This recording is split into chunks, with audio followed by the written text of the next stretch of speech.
사무엘하 1장. 사울이 죽은 뒤에 다윗이 아말렉을 치고 시글락으로 돌아와서 이틀을 지냈다. 사흘째 되던 날 한 젊은 사람이 사울의 진에서 왔다. 그는 옷을 찢고 머리에 흙을 뒤집어 써서 애도의 표시를 하고 있었다. 그가 다윗에게 와서 땅에 엎드려서 절을 하니 다윗이 그에게 물었다. 너는 어디에서 왔느냐? 그가 다윗에게 대답하였다. 저는 이스라엘 진에서 가까스로 살아서 빠져나왔습니다. 다윗이 그에게 다시 물었다. 무슨 일이 일어났는지 어서 나에게 알려라. 그가 대답하였다. 우리의 군인들이 싸움터에서 달아나기도 하였고 또 그 군인들 가운데는 쓰러져 죽은 사람도 많습니다. 사울 임금님과 요나단 왕자께서도 전사하셨습니다. 다윗이 자기에게 소식을 전하는 그 젊은이에게 다그쳐 물었다. 사울 임금님과 요나단 왕자께서 전사한 줄을 내가 어떻게 알았느냐? 다윗에게 소식을 전하는 젊은이가 설명하였다. 제가 우연히 길보아 산에 올라갔다가 사울 임금님이 창으로 몸을 버티고 서 계신 것을 보았습니다. 그때 적의 병거와 기병대가 그에게 바짝 다가오고 있었습니다. 사울 임금님이 뒤로 고개를 돌리시다가 저를 보시고서 저를 부르셨습니다. 그래서 제가 왜 그러시냐고 여쭈었더니 저들은 누구냐고 물으셨습니다. 아말렉 사람이라고 말씀드렸더니 사울 임금님이 저들어 어서 나를 죽여다오.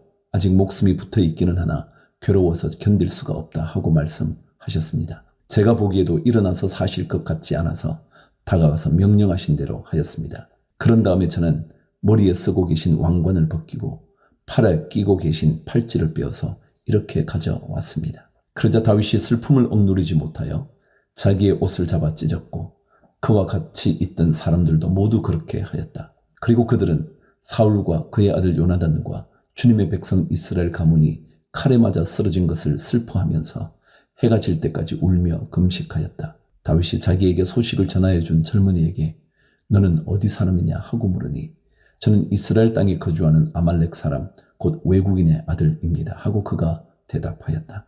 다윗이 그에게 호통을 쳤다. 내가 어떻게 감히 겁도 없이 손을 들어서 주님께서 기름을 부어서 세우신 분을 살해하였느냐. 그리고 다윗이 부하 가운데서 한 사람을 불러서 가까이 가서 그를 쳐 죽여라 하고 명령하였다. 명령을 받은 그 사람이 그를 칼로 치니 그가 죽었다. 그때에 다윗이 죽어가는 그를 두고 이렇게 말하였다. 내가 죽는 것은 너의 탓이다.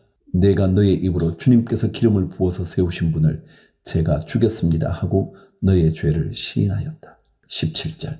다윗이 사울과 그의 아들 요나단의 죽음을 슬퍼하여 조가를 지어서 부르고 그것을 활노래라 하여 유다 사람들에게 가르치라고 명령하였다. 야살의 책에 기록되어 있는 그 조가는 다음과 같다. 이스라엘아, 우리의 지도자들이 산 위에서 죽었다. 가장 용감한 우리의 군인들이 언덕에서 쓰러졌다. 이 소식이 가드에 전해지지 않게 하여라. 이 소식이 아스글론의 모든 거리에도 전해지지 않게 하여라. 블레셋 사람의 딸들이 듣고서 기뻐할라. 저 할례받지 못한 자들의 딸들이 환호성을 올릴라. 길보아의 산들아, 너희 위에는 이제부터 이슬이 내리지 아니하고 비도 내리지 아니할 것이다. 밭에서는 재물에 쓸 곡식도 거둘 수 없을 것이다. 길보아의 산에서 용사들의 방패가 치욕을 당하였고 사울의 방패가 녹슨 채로 버려졌기 때문이다. 원수들을 치고 적들을 무찌를 때에 요나단의 활이 빗나간 일이 없고 사울의 칼이 허공을 친 적이 없다. 사울과 요나단은 살아있을 때에도 그렇게 서로 사랑하며 다정하더니 죽을 때에도 서로 떨어지지 않았구나. 독수리보다도 더 재빠르고 사자보다도 더 힘이 세더니 이스라엘의 딸들아, 너희에게 울긋불긋 화려한 옷을 입혀주고 너희의 옷에 금장식을 달아주던 사울을 애도하며 울어라. 아, 용사들이 전쟁에서 쓰러져 죽었구나. 요나단, 어쩌다가 산 위에서 죽어 있는가. 나의 형 요나단, 형 생각에 나의 마음이 아프오. 형이 나를 그렇게도 아껴주더니 나를 끔찍이 아껴주던 형의 사랑은 여인의 사랑보다도 더 진한 것이었소. 어쩌다가 두 용사가 엎드러졌으며 무기들이 버려져서 쓸모없이 되었는가. 2장. 이런 일이 일어난 뒤에 다윗이 주님께 제가 유다에 있는 성읍으로 올라가도 됩니까? 하고 여쭈었다. 주님께서 그에게 올라가라고 하셨다. 다윗이 다시 여쭈었다. 어느 성읍으로 올라가야 합니까? 주님께서 헤브론으로 올라가라고 알려주셨다. 그리하여 다윗이 그곳으로 올라갔고 그의 두 아내 이스라엘 여인 아히노암과 갈멜 사람 나발의 아내였던 아비가일도 함께 올라갔다. 다윗은 자기의 부하들과 그들의 온 가족을 데리고 함께 올라가서 헤브론의 여러 성읍에서 살도록 하였다. 유다 사람들이 찾아와서 그곳에서 다윗에게 기름을 부어서 유다 사람의 왕으로 삼았다. 사울을 장사 지낸 사람들이 길르앗의 야베스 사람들이라는 소식이 다윗에게 전해지니 다윗이 길르앗의 야베스 주민에게 사절을 보내어서 그들에게 이와 같이 전하였다. 야베스 주민 여러분이 사울 왕의 장례를 잘 치러서 왕에게 의리를 지켰으니 주님께서 여러분에게 복을 주시기 바랍니다. 여러분이 그러한 일을 하였으니 이제는 주님께서 여러분을 친절과 성실로 대하여 주시기를 바랍니다. 나도 여러분을 잘 대접하겠습니다. 비록 여러분의 왕 사울 임금님은 세상을 떠나셨으나 유다 사람이 나에게 기름을 부어서 왕으로 삼았으니 여러분은 이제 낙심하지 말고 용기를 내기를 바랍니다. 넬의 아들 아브넬은 사울의 군대 사령관인데 그가 사울의 아들 이스보셋을 데리고 마하나임으로 건너갔다. 거기에서 그는 이스보셋을 왕으로 삼아서 길르앗과 아술과 이스라엘과 에브라임과 베냐민과 온 이스라엘을 다스리게 하였다. 사울의 아들 이스보셋은 이스라엘의 왕이 될 때에 40살이었다. 그는 2해 동안 다스렸다. 유다 족속은 다윗을 따랐는데 다윗이 유다 족속의 왕으로 헤브론에서 다스린 기간은 7해 6달이다. 12절. 어느 날 넬의 아들 아브넬이 사울의 아들 이스보셋의 부하들을 거느리고 마하나임을 떠나 기브온으로 갔다. 스루야의 아들 요압도 다윗의 부하들을 거느리고 나서서 두 장군이 기브온 연못을 사이에 두고 서로 맞붙게 되었다. 한 편은 연못의 이쪽에 또 한 편은 연못의 저쪽에 진을 쳤다. 그때 아브넬이 요압에게 이런 제안을 하였다. 젊은이들을 내세워서 우리 앞에서 겨루게 합시다. 요압도 그렇게 하자고 찬성하였다.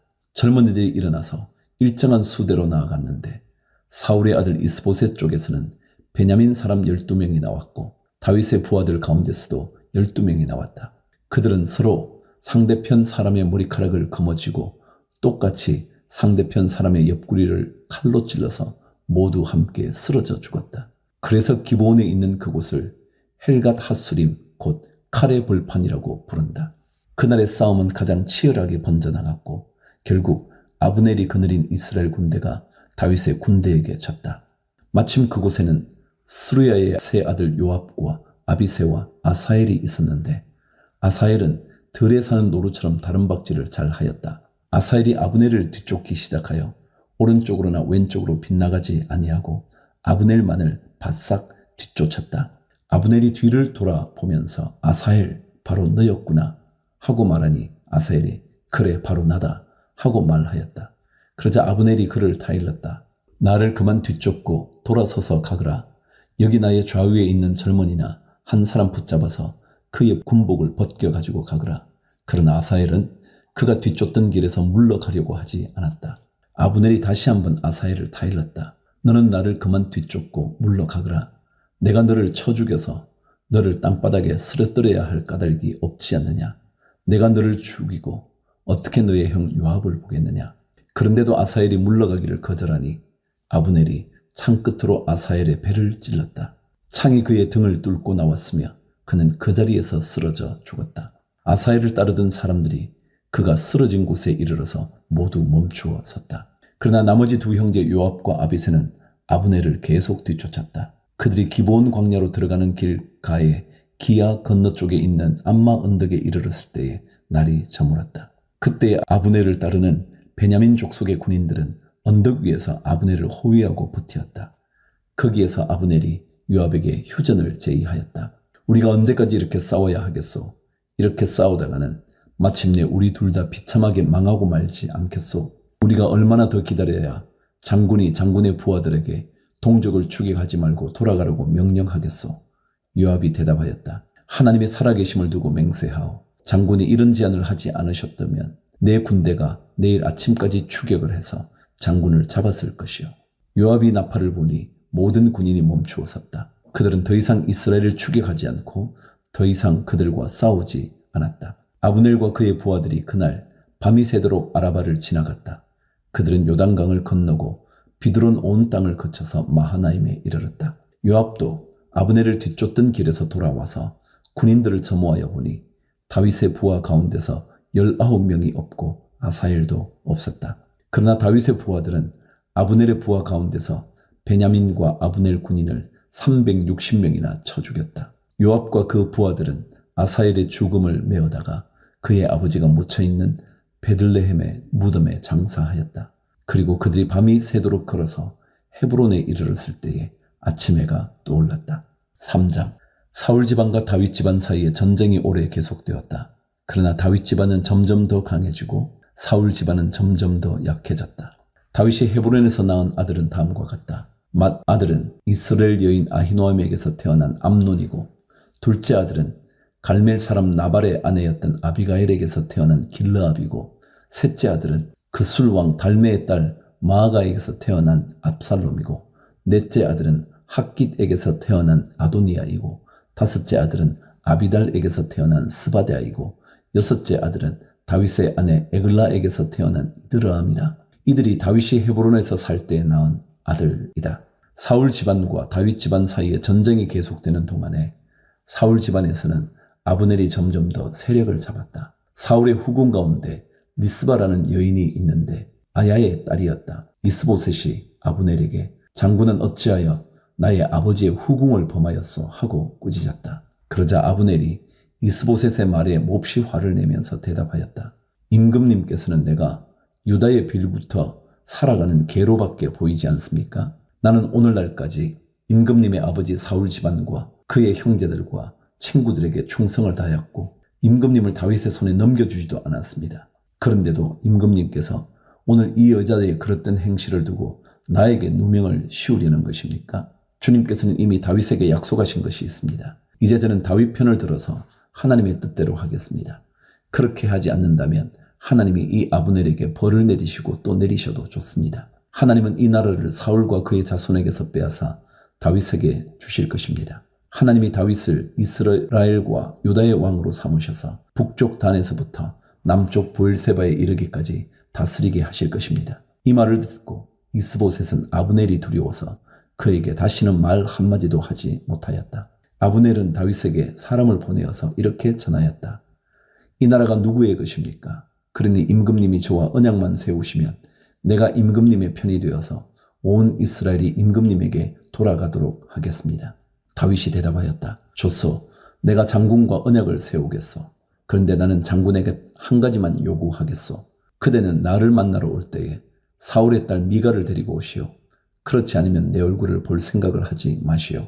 그런 다음에 다윗은 사울의 아들 이스보셋에게 사람을 보내어서 이렇게 전하였다. 나의 아내 미가를 돌려주시오.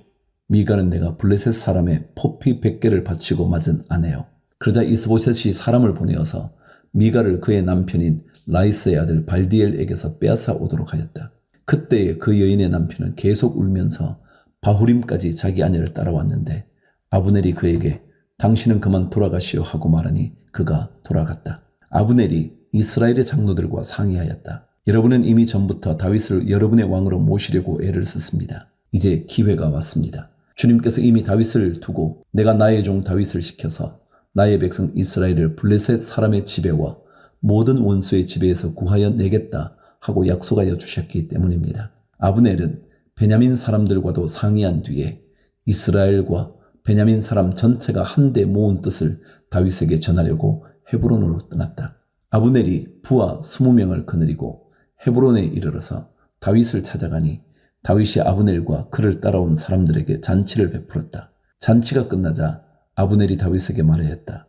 이제 그만 일어나 가서 온 이스라엘을 높으신 임금님 앞에 모아놓고서 임금님과 언약을 세우게 하겠습니다.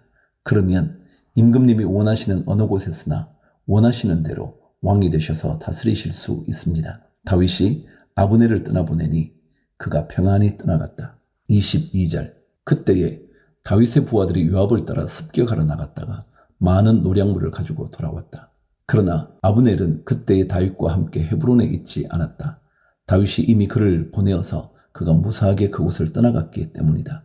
요압이 함께 데리고 나갔던 군인들을 모두 데리고 돌아오자 누군가가 그에게 알려주었다. 넬의 아들 아브넬이 임금님을 찾아왔는데 임금님이 그를 그냥 보내셔서 그가 무사하게 이곳을 떠나갔습니다. 이 말을 듣고 요압이 곧바로 왕에게로 가서 항의하였다. 임금님이 어찌하여 이렇게 하실 수 있습니까?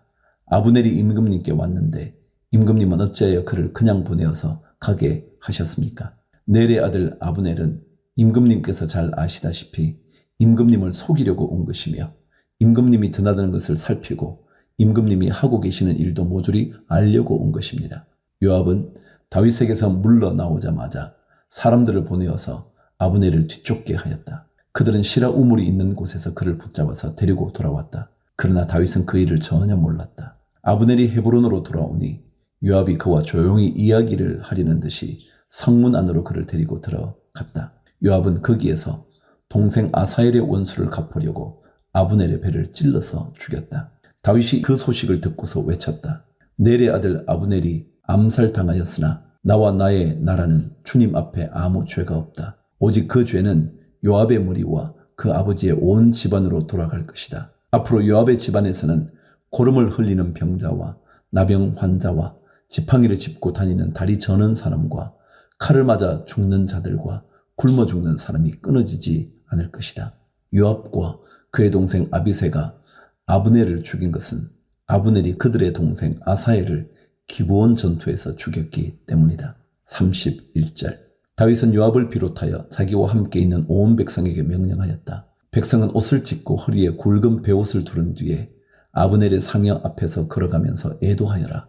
그리고 다윗 왕도 몸소 상여를 뒤따라갔다. 백성이 아브넬을 헤브론에서 장사 지내니 다윗 왕이 아브넬의 무덤 앞에서 목을 놓아 울었고 온 백성도 울었다. 다윗 왕은 아브넬을 두고 이렇게 조가를 지어 불렀다. 어찌하여 어리석은 사람이 죽듯이 그렇게 아브넬이 죽었는가? 그의 손이 묶이지도 않았고 발이 쇠고랑에 채이지도 않았는데 악한들에게 잡혀 죽듯이 그렇게 쓰러져서 죽었는가?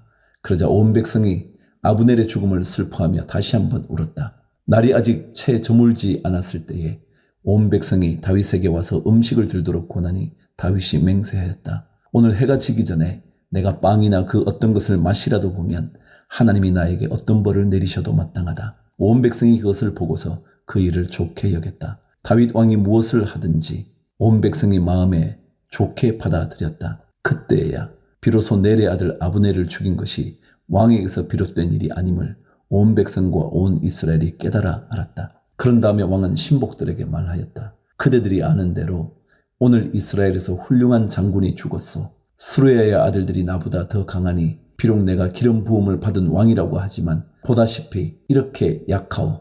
그러므로 이런 악을 저지른 사람에게 주님께서 그 죄악에 따라 갚아주시기만 바랄 뿐이요.